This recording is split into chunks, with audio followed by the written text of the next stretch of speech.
Hi and welcome to my channel. My name is David Hargrove, 42, living in Charlotte, North Carolina, with my wife, Emma, and our two kids, Jonah, 16, and Emily, 12. We've been married for 17 years, the kind of marriage people envy at barbecues and parent-teacher meetings. Or so I thought. Last Sunday was one of those perfect summer evenings. The air was warm, fireflies dotted the backyard, and the scent of Emma's famous barbecue chicken wafted through the house.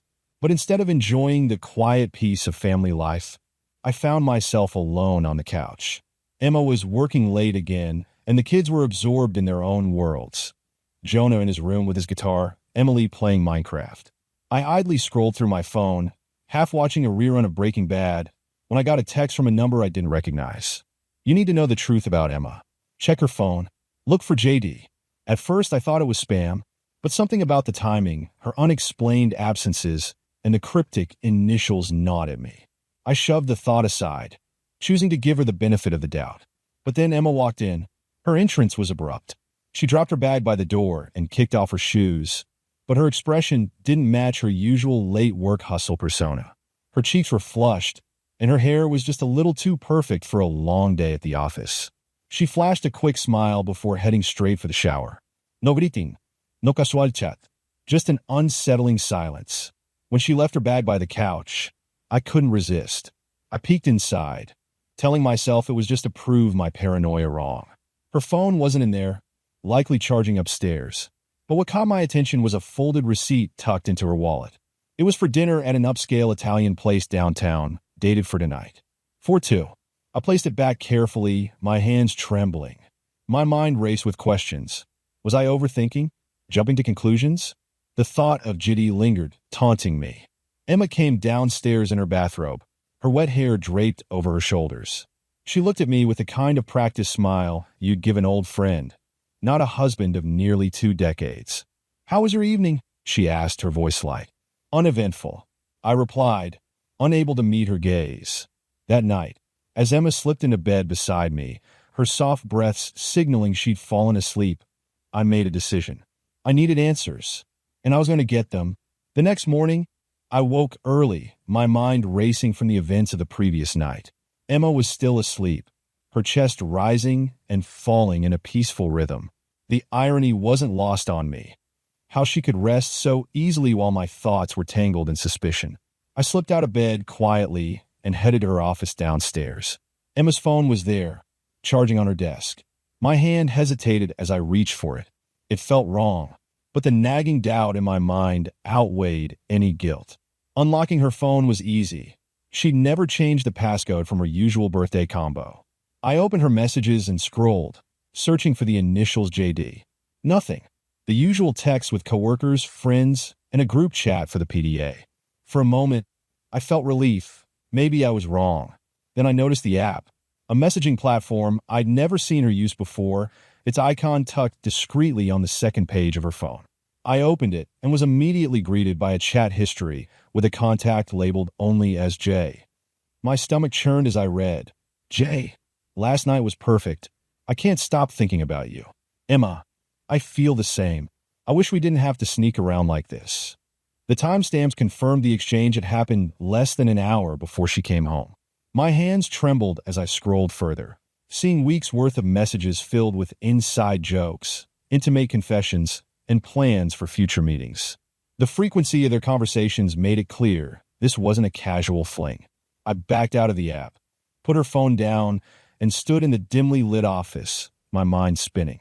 My heart told me to confront her immediately, but my brain urged caution. I needed more information.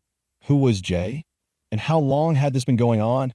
By the time Emma woke up and came downstairs, I was already sitting at the breakfast table, pretending to read the news on my phone. She poured herself a cup of coffee and leaned against the counter, oblivious to the storm brewing in my mind. "Busy day today?" I asked casually, testing the waters. She nodded. "Yeah, meetings all morning, then probably staying late again to finish a project." "You?" "Same old," I replied, forcing a smile. The tension in my chest was almost unbearable as I watched her sip her coffee, acting as if nothing was amiss. I wanted to demand answers, to lay it all on the table, but I knew that confrontation without preparation could leave me with more questions than answers. Instead, I decided to follow her. I had never done anything like this before, but desperate times called for desperate measures. As Emma left for work, I gave her a few minutes head start before grabbing my car keys and trailing her at a distance. She didn't go to work. Instead, she drove to a coffee shop downtown, where a man was already waiting for her at an outdoor table. My heart sank as I recognized him, Jonathan Drake. Yotde. Jonathan was a consultant Emma's firm had hired a year ago. I'd met him at a holiday party once, a tall, charming guy with an easy laugh and a perfect smile. He leaned in to kiss Emma on the cheek as she sat down, and they began talking animatedly, their body language intimate and familiar. I stayed in my car, gripping the steering wheel so tightly my knuckles turned white. I wanted to storm over, demand an explanation, make a scene, but I knew I needed more than just anger to confront her. I needed undeniable proof. When they left the cafe, I followed them at a careful distance. They drove to a small boutique hotel, parking in the back lot. My chest tightened as I watched them enter the building together. Every instinct in me screamed to act, but I forced myself to stay put, taking photos with my phone instead. I stayed in the car for an agonizing hour before they emerged, laughing and holding hands. They exchanged a lingering kiss before parting ways, Emma heading back toward her office, and Jonathan driving off in the opposite direction. I sat in my car for a long time after she was gone, trying to process what I just witnessed. The betrayal was undeniable now, and it cut deeper than I could have imagined. But I still didn't know how to confront her, or what I wanted to do about it. The only thing I knew for sure was that my life would never be the same again. That evening, Emma arrived home, her cheerful demeanor completely at odds with the betrayal I had witnessed earlier. She kissed me on the cheek as if nothing had happened, the faint scent of her perfume lingering in the air. I forced a smile, swallowing the bitterness rising in my throat. "Dinner smells amazing," she said, hanging her bag by the door. "Thought I'd try something new," I replied, gesturing to the spread of chicken marsala and roasted vegetables on the table. Cooking was my therapy that day, a distraction from the storm inside. As we ate, Emma chatted about her busy day at the office, recounting meetings that probably never happened. I played along, asking the usual questions, trying to keep my voice even. Meanwhile, Jonah and Emily filled the room with their usual banter, blissfully unaware of the tension simmering beneath the surface. After dinner, Emma excused herself to finish up some work in her office. This was my chance. I slipped upstairs and retrieved the small camera I had purchased earlier that afternoon. It was discreet, the kind used for home security, and I installed it in her office, hidden behind a shelf of books. If she was using that messaging app, I needed proof I could confront her with. The next few days were a blur. Every interaction with Emma felt like a performance, both of us playing roles that no longer fit. She continued her routine of late nights, while I carefully monitored the camera footage and her phone when I could. What I discovered sent chills down my spine. Their conversations were escalating, planning trips, talking about feelings, and making jokes about how clueless I was. One message stood out. "Jonathan, you're incredible, Emma. I can't believe you've stayed with him this long. Emma, it's complicated. He's a great dad, but I haven't felt alive like this in years." It was one thing to suspect, another to see the words spelled out, a knife twisting in my gut. Yet, even in my fury, I realized I didn't want to lose my family. The kids didn't deserve to be collateral damage in this. I needed to be strategic. The final straw came on Thursday. Emma said she was staying late, but the tracker I had slipped in her car earlier told me otherwise. She was at the same boutique hotel. This time, I didn't just sit in the car. I walked into the lobby, my heart pounding. The receptionist glanced up, her polite smile faltering when she saw my expression. "Can I help you, sir?" "I'm looking for my wife," I said, my voice calm but cold. "Your wife?" "Yes, Emma Hargrove." She checked in earlier. The receptionist hesitated. "I'm sorry, but we can't give out information about our guests."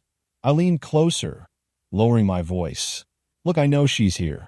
I don't want to cause a scene, but if you don't tell me the room number, I will."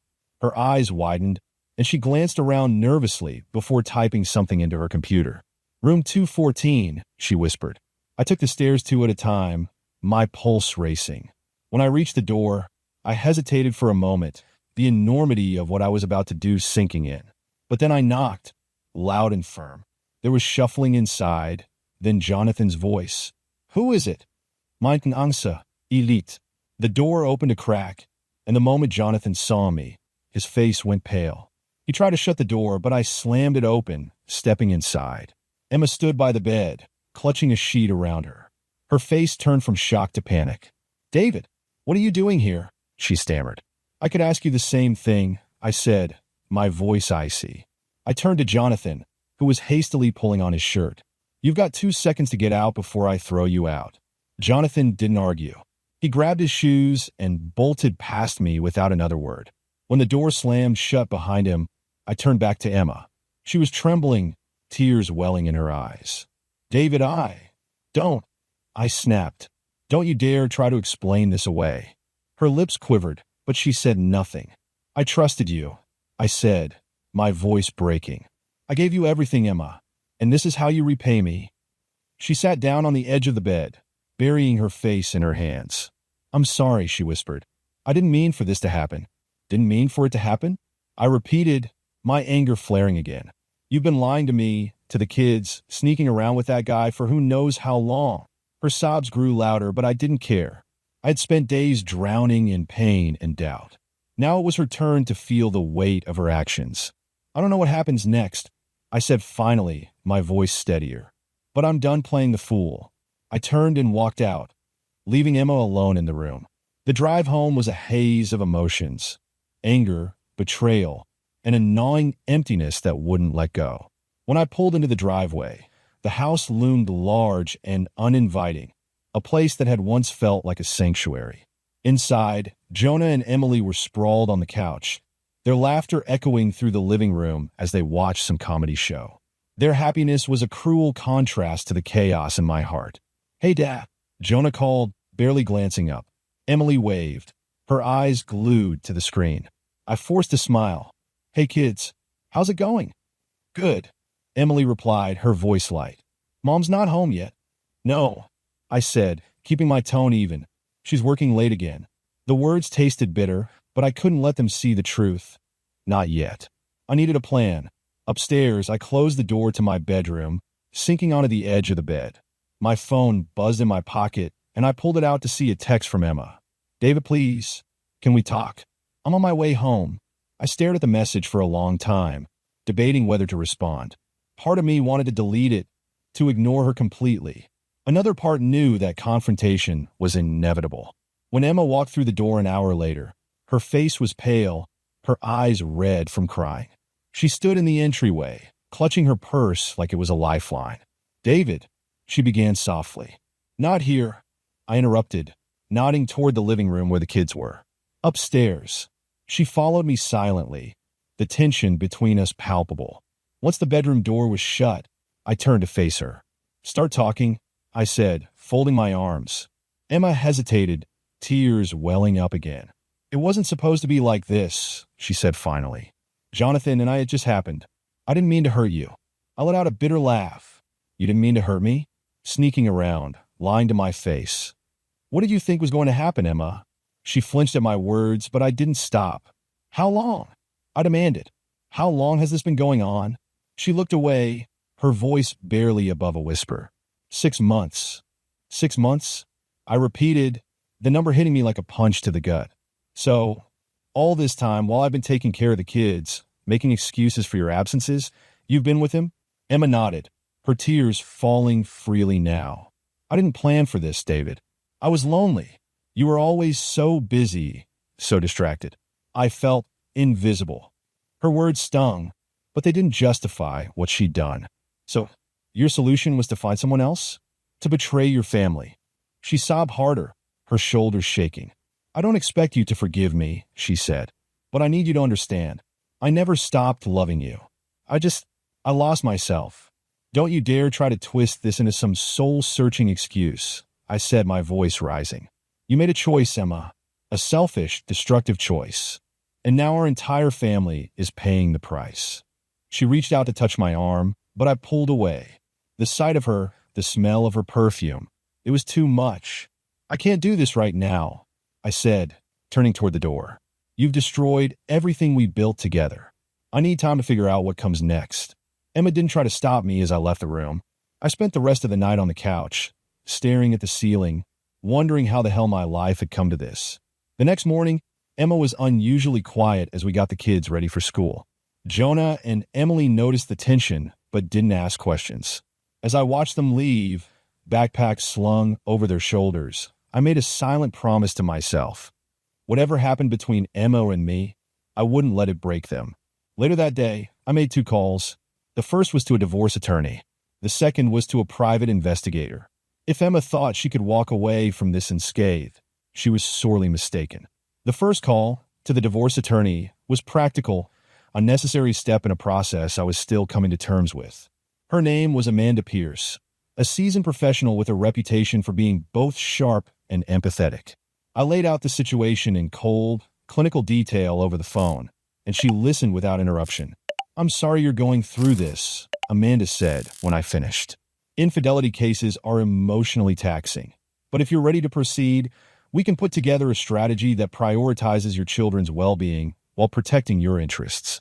"I don't know if I'm ready for anything," I admitted, the weight of her words pressing down on me. "But I need options." "We'll start with gathering evidence," she said. "The more solid our case, the smoother this process will be. Do you have access to financial records? Joint accounts?" "Yes," I replied, "and I've already caught her at a hotel with him. I took pictures." "Good. Keep everything. Emails, texts, anything that can corroborate the timeline and the extent of the affair. We'll talk again in a few days." After hanging up, I felt a strange mix of resolve and dread. The second call was harder. It was to a private investigator named Victor Lang, recommended by a coworker who had gone through a messy divorce the year prior. His voice was gravelly businesslike. "What do you need me to find?" Victor asked after I explained the situation. "I want to know everything," I said. "How often they meet, where they go, and if he's been involved with anyone else. I need to know who I'm dealing with." "Understood," Victor said. "I'll tail her discreetly. You'll get updates as I find things." By the time I ended the call, I felt drained. Part of me hated that I was taking these steps, but another part knew it was necessary. I couldn't let her continue to lie to my face, and I couldn't walk away without a clear understanding of what I was up against. Emma spent the next few days walking on eggshells around me. She tried to act normal for the kids, cooking their favorite meals, helping Emily with her homework, laughing at Jonah's jokes. But when we were alone, the silence was suffocating. She didn't bring up the hotel incident, and neither did I. Victor called me on Friday evening. "Got something," he said, his tone as steady as ever. She met with him again today. Same hotel, different time. I've got photos of them entering and leaving together. Looks like they're pretty comfortable with the routine. My grip tightened on the phone. "Anything else?" "Not yet, but I'll keep digging. From what I've seen, this guy doesn't seem too worried about being discreet. That kind of arrogance usually leaves a trail." "Thanks, Victor. Keep me updated." When I hung up, I sat in the darkened living room, the evidence piling up in my mind like bricks in a wall I couldn't tear down. The pictures, the messages, the meetings, it was all undeniable.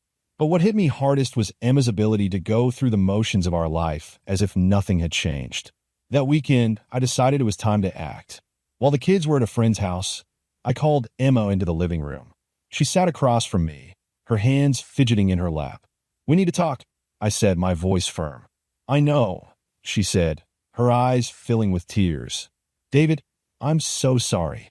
I don't know how to make this right." "You can start by being honest," I said. "Completely honest. No more half-truths, no more excuses." She nodded, her voice trembling as she began to speak. "Jonathan and I had started at work. We were just talking at first, and then it became more. I never meant for it to go this far." "How far?" I asked, my tone sharp. Her eyes darted away. "We've been seeing each other for 6 months. I thought about ending it, but I couldn't. I felt alive with him in a way I haven't in years." Her words were like daggers, but I kept my composure. "Do you love him?" "I don't know," she said, her voice cracking. "I love you, David. I do. But I don't know how we got so far apart." "We didn't get far apart, Emma," I said, my anger finally breaking through. "You pushed us apart the moment you decided to betray me." She sobbed, burying her face in her hands. "Please, I'll do anything to fix this." I stared at her, feeling both fury and a strange numbness. "You can't undo this, Emma, but I'm not making any decisions yet. I need time. For now, we're keeping this from the kids. They don't deserve to be dragged into our mess." She nodded, her tears flowing freely. "I'll do whatever you need." What I needed was clarity, and that was something only time and evidence could give me. The days that followed were a tense balancing act, a careful dance of normalcy for the sake of the kids, while the undercurrent of betrayal simmered beneath the surface. Emma tried harder than ever to play the role of the doting wife and mother, cooking breakfast every morning, asking about my day, even sitting beside me on the couch at night, as if things were fine. But I couldn't ignore the elephant in the room. Her gestures felt hollow, her smiles forced. I avoided discussing the affair, not because I didn't want to, but because I needed more time. Victor's investigation continued, and I was waiting for his full report before making any permanent moves. In the meantime, I threw myself into the routine of work and parenting, clinging to the things I could still control. On Wednesday, Victor called with an update. "I've got something big," he said. "You're not going to like it." My stomach tightened. "What is it?" "He's not just seeing your wife," Victor replied, his voice steady. "I've followed him to another woman's place twice this week. Based on the timing, it looks like he's juggling multiple affairs." The revelation hit me like a punch to the gut. "Are you sure?" I asked, though I already knew Victor wouldn't report anything unless he was certain. "Positive. I've got photos, timestamps, the whole package. I'll send it over tonight." I ended the call, my hands trembling as I set the phone down. Jonathan wasn't just a homewrecker. He was a serial cheater, and Emma had fallen for him. The betrayal deepened with this new layer, making me question everything about her judgment, her priorities, and what this meant for us. That night, after the kids were in bed, I confronted Emma again.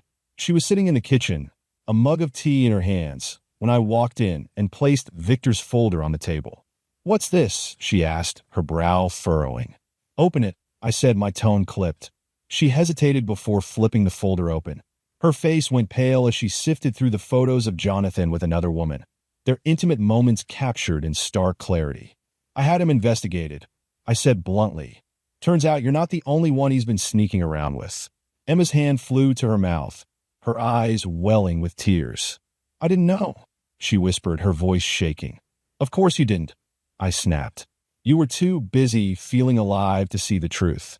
She shook her head, tears spilling down her cheeks. "David, I swear, I had no idea. He told me I was the only one. He said he loved me." I leaned forward, my anger barely contained. "He's a liar, Emma, and you let him into our lives. Do you understand what you've done? To me? To this family?" She buried her face in her hands, sobbing. "I was stupid. I'm so sorry. Please, David, believe me, I didn't know." Her desperation was evident, but it didn't soften the betrayal. "This changes nothing," I said, my voice cold. "You still made the choice to cheat. You lied to me, to the kids, and for what? For someone who didn't even value you enough to be faithful to you." Her sobs grew louder, but I had no sympathy left to give. "I've spoken to an attorney," I continued. "We're going to start working out the terms of a separation. For now, we're still keeping this from the kids, but you and I both know this marriage is over." Emma looked up at me, her face streaked with tears. "Please, David, don't do this. I'll do anything to make it right." "You can't make this right," I said, standing up. "It's too late for that." I walked out of the kitchen, leaving her alone with the evidence of her betrayal. Upstairs, I sat on the edge of the bed in the guest room, staring out the window. The house was quiet, but my mind was anything but. The next morning, Emma was subdued, her eyes swollen from crying. She barely spoke as we got the kids off to school. When Jonah and Emily were gone, she approached me hesitantly. "What do you want me to do?" she asked, her voice barely above a whisper. "For starters," I said, "you need to end it. Completely. No contact, no loose ends. And I need proof." She nodded, her hands trembling. "Okay, I'll end it today." Her compliance felt hollow, but it was a start. Part of me wondered if I was being too harsh, but another part knew this was necessary. I needed control, clarity, and closure, and I wasn't going to stop until I had it. Emma promised to end things with Jonathan, but promises were easy to make. Trusting her to follow through was another matter entirely. I had already taken steps to protect myself, financially, legally, and emotionally. Now it was about watching, waiting, and preparing for what might come next. That evening, Emma came home looking drained. She avoided my eyes as she set her bag down and walked into the living room. I followed her, leaning against the doorway. "Well?" I asked, my voice sharp. She turned, her shoulders sagging. "It's done," she said quietly. I told him it's over. He didn't take it well. "What does that mean?" I pressed. She swallowed hard, wringing her hands. "He tried to convince me to stay. He said he didn't care if you knew, that we could make it work. But I told him no. I blocked his number, deleted the app. It's done, David. I swear." Her words seemed sincere, but I couldn't take them at face value. "Show me your phone," I said, holding out my hand. She hesitated for a moment before handing it over. I scrolled through her contacts, messages, and apps. The messaging platform was gone, and there was no trace of Jonathan. For now, at least, it seemed she was telling the truth. "I'll be monitoring this," I said, handing the phone back. "If I catch even a hint that you're lying again, there won't be another conversation." Emma nodded, tears welling in her eyes. "I understand." The next few weeks were tense, but uneventful. Emma kept her head down, focusing on the kids and her work. She went out of her way to include me in conversations, asking how my day was or offering to help with chores she usually ignored. It was a transparent attempt to rebuild some semblance of normalcy, but it felt forced, like she was ticking boxes off a list. Meanwhile, Victor continued his investigation into Jonathan. The more he uncovered, the more disgusted I became. Jonathan had a long history of affairs, including one that ended in a messy divorce just a year before he met Emma. He was a serial manipulator, preying on women who felt vulnerable or neglected. Knowing this didn't absolve Emma, but it gave me a clearer picture of the man who had upended my life. One night, Victor called with an update that made my blood run cold. "David, I think you should know, Jonathan's been trying to contact Emma. Not directly, but through mutual connections. He's not letting this go. Is she responding?" I asked, gripping the phone tightly. "Not that I've seen, but I'd keep an eye on her. Guys like him don't back down easily." I thanked Victor and hung up, my mind racing. If Jonathan was persistent, it was only a matter of time before Emma was tempted to respond, or worse, give in. The next day, I sat Emma down in the kitchen after the kids left for school. Her face was pale, her hands trembling as she clutched her coffee mug. "Jonathan's been trying to contact you," I said, watching her closely. Her eyes widened in alarm. "How do you know?" "I have my ways," I replied. "The question is, have you responded?" "No," she said quickly. "David, I swear, I haven't said a word to him. I blocked him on everything." "Good," I said, my voice firm. "Because if you do, we're done. No second chances. No discussions. Do you understand?" She nodded, tears brimming in her eyes. I understand. That night, I found myself lying awake, staring at the ceiling in the guest room. No matter how much distance I tried to put between us, Emma's betrayal lingered in every corner of my mind. The thought of her with Jonathan, of the lies she had told, felt like an open wound that refused to heal. I thought about the kids, about the life we had built together, and wondered if it was worth saving. Could trust ever be rebuilt after something like this? Or was I just prolonging the inevitable? The next morning, I made a decision. It was time to confront Jonathan directly. I tracked him down easily enough. He worked out of a shared office space downtown, a sleek, modern building that reeked of overpriced ambition. When I arrived, he was sitting in the lobby, scrolling through his phone. He didn't notice me until I was standing directly in front of him. "David," he said, startled. "What are you?" Before he could finish, I leaned in, my voice low but menacing. "Stay away from my wife. Stay away from my family. If I see you near her again, you'll regret it." Jonathan's smirk faltered, replaced by a flicker of unease. "Look, man, I'm not interested in your excuses," I snapped. "This is your one and only warning. Take it seriously." I didn't wait for a response. I turned and walked out, leaving him sitting there, stunned and silent. As I drove home, I felt a surge of satisfaction. For the first time in weeks, I felt like I was regaining control of my life. But deep down, I knew this wasn't the end. The real battle was still ahead. The confrontation with Jonathan gave me a temporary sense of control, but it didn't erase the deeper issues within my marriage. Back home, Emma was trying, desperately in fact, but every effort she made only reminded me of the betrayal. The weight of her actions hung over us like a storm cloud, and I couldn't shake the feeling that her attempts to fix things were too little, Too late. A week later, I got another call from Victor. David, he began, his tone uncharacteristically hesitant. I've found something else. What now? I asked, bracing myself for the worst. It seems Jonathan hasn't completely let go of Emma. He's been asking mutual friends about her, trying to get updates. But that's not the main thing. Then what is?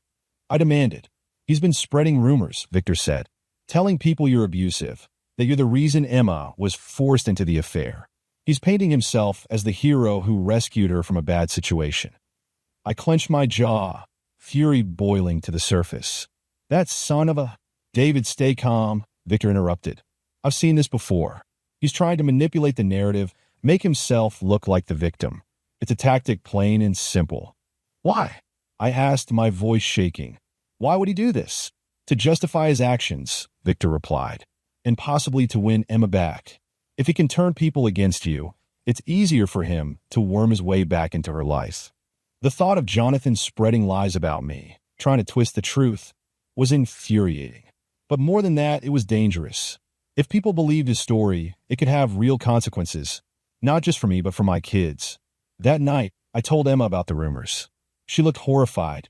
I swear, David, I had no idea, she said, her voice trembling. He's lying. You've never.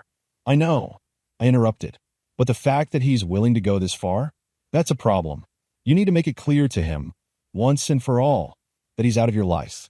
Permanently. I already told him it was over, she insisted. Then tell him again. I snapped. And make it stick this time, because if he keeps this up, I'm going to do more than just talk. Emma nodded, her hands trembling as she picked up her phone. I'll call him right now, she said. No, I said firmly. No calls. Text him.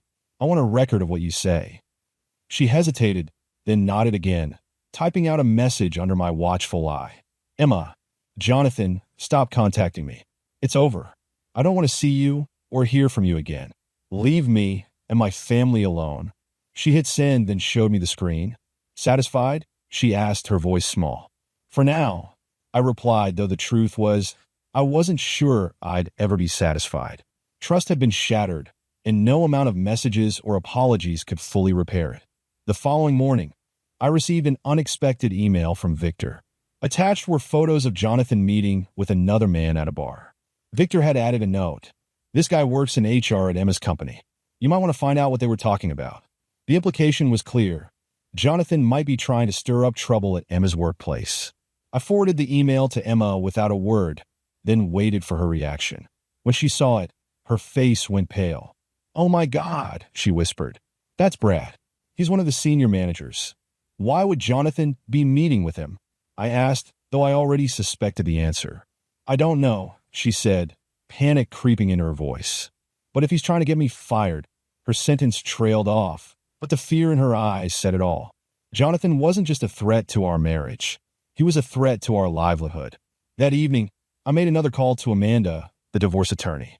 I explained the new developments, and she listened carefully. This changes things, Amanda said. If Jonathan is actively trying to interfere with Emma's career, we need to act fast. This could impact custody, finances, everything. What do you suggest? I asked. First, document everything, she replied. Emails, texts, photos, anything that proves his behavior. Second, consider filing a restraining order. It might be an extreme step, but it could send a clear message. I thanked her and hung up, my mind spinning. The situation was spiraling out of control, and I was running out of patience. The next day, Emma approached me hesitantly. David, I've been thinking, she said. Maybe I should talk to Brad. Try to find out what's going on. No, I said firmly. You don't need to handle this. Let me deal with it. But, no buts, Emma, I said, cutting her off. You've done enough.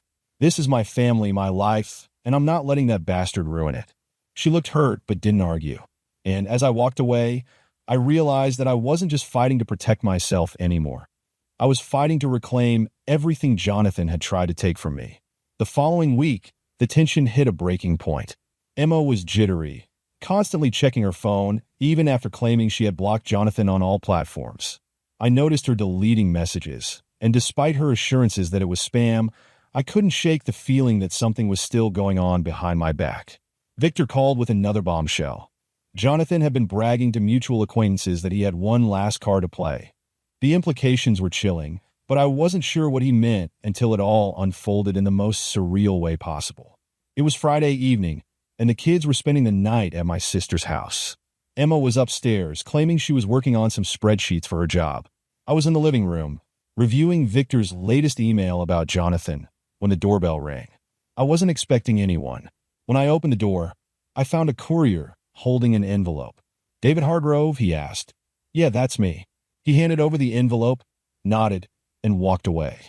I shut the door and opened it, my stomach twisting as I pulled out a single sheet of paper. It was a court summons. Jonathan was suing me for defamation. "What the hell?" I muttered, my pulse quickening. Attached to the summons was a bizarre letter. "David, you thought you could intimidate me, but you don't understand who you're dealing with. I'm not going to let you ruin my life, and I'll make sure the truth about Emma and me comes out." It was signed Jonathan Drake. I crumpled the letter in my fist, seething with rage. If Jonathan wanted a war, he was going to get one. That night, I confronted Emma again, this time in her office. She was sitting at her desk, typing furiously, but her screen wasn't showing any spreadsheets. It was an email draft to Jonathan. "Are you serious?" I snapped, startling her. She spun around, her face pale. "David, it's not what it looks like. You're still talking to him?" I roared, grabbing her laptop and reading the email aloud. "Jonathan, please don't do this. We can work this out." "Work what out, Emma? What the hell are you doing?" Tears streamed down her face. "He's threatening to expose everything. He said he has videos, pictures. He's going to send them to my boss, to the kids' schools, to everyone." My blood ran cold. "Videos?" She nodded, trembling. "He recorded us. I didn't know he was doing it, but now he's using it against me. Against us." The next morning, Victor called with another update. "David, I've been keeping tabs on Jonathan and something doesn't add up," he said. "He's been meeting with someone regularly, a woman who looks a lot like Emma." "What are you saying?" I asked, confused. Victor hesitated. "I'm saying I don't think the videos are what he claims. I think he staged the entire thing. The woman in those videos? It might not even be Emma." A wave of disbelief washed over me. "You're telling me he's been orchestrating a fake blackmail scheme?" "It's possible," Victor said. "I'll know more soon." The real twist came that evening when I decided to confront Jonathan myself. I tracked him to a bar downtown, where he was sitting in a corner booth with the mysterious woman Victor mentioned. She was Emma's doppelganger, a near-perfect match, down to her hairstyle and mannerisms. Jonathan didn't see me coming until I slammed my hands on the table, rattling their drinks. "You've got some nerve," I growled. The woman froze, looking between us in confusion. Jonathan smirked, leaning back in a seat. "David, fancy seeing you here. You're staging blackmail," I said, my voice low but deadly. "Using a fake Emma to try and destroy my family? What kind of sick game are you playing?" Jonathan's smirk faltered, but only for a moment. "Prove it," he said, his tone dripping with arrogance. The woman beside him looked horrified. "Wait, what? Fake?" "Jonathan, you told me this was for a film project?" Jonathan's face went pale. "Shut up, Melissa. Film project?" I repeated, incredulous. Melissa nodded, panic setting in. "He hired me to act in some reenactments. I thought it was for a movie, I swear." "You're insane," I said, turning back to Jonathan. "You're literally insane." Jonathan stood up, trying to play it off. "You can't prove anything. Your word against mine." But Melissa wasn't done. She pulled out her phone, scrolling through messages and contracts Jonathan had sent her. "Wait, if this isn't legit, I'm not going down for it." She handed me her phone, and there it was, proof of Jonathan's elaborate scheme to fabricate an affair. I turned everything over to my attorney the next day, including Melissa's testimony. Within a week, Jonathan was arrested for extortion and fraud. As for Emma and me, the fallout was messy. While her betrayal was real, Jonathan's manipulation added layers of complexity neither of us could untangle. In the end, we decided to separate, but amicably for the sake of the kids. The craziest part? Jonathan had been willing to risk everything, not just his reputation, but his freedom, for a delusional obsession. And in the end, it cost him everything. Thanks for watching, and don't forget to like and subscribe. New cheating wife stories tomorrow. Goodbye.